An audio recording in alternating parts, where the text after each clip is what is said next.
എൻ്റെ അടുക്ക് വന്നിട്ട് ആൾ പറഞ്ഞു കത്തിച്ചല്ലേ, എത്ര പൈസ കിട്ടി, ഇങ്ങനെയൊക്കെ കത്തിക്കേണ്ട ആവശ്യമുണ്ടാ?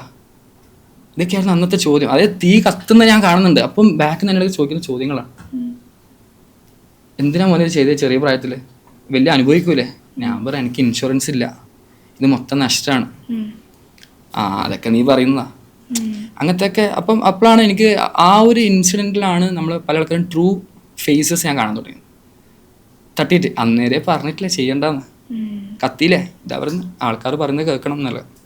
അങ്ങനത്തെ കുറേ കുത്തുവാക്കുകൾ അതൊക്കെ ഇങ്ങനെ കൊള്ളാണ്. അപ്പം എനിക്കുള്ളിൽ വന്ന എന്താ പറയുക, ഒരു ദിവസം കാണിച്ചു കൊടുക്കും. ആ ഏരിയ തന്നെ ഞാൻ ഷോപ്പ് എടുക്കും. ഒരു വർഷം നമ്മൾ പണിയെടുക്കും, രാവും രാത്രിയുമായിട്ട് പണിയെടുക്കും. നമ്മളത് ഈ ചെയ്ത് കാണിച്ചു കൊടുക്കണം. അങ്ങനെയാണ് ഒരു ഡാനി ആൻഡ് ഡാഡി എന്ന് പറയുന്ന ഒരു ഷോറൂം കേരളത്തിൽ തന്നെ 15,000 സ്ക്വയർ ഫീറ്റിൽ ഏറ്റവും വലിയ ലൈറ്റിംഗ് എക്സ്പീരിയൻസ് സെൻ്ററായിട്ട് നമ്മൾ മാറിയത്. ആ ഒരു കാരണത്താലായിരിക്കും ഞാനും നിങ്ങളൊക്കെ ഇപ്പോൾ ഇവിടുന്ന് സംസാരിക്കുന്നുണ്ടാവുക.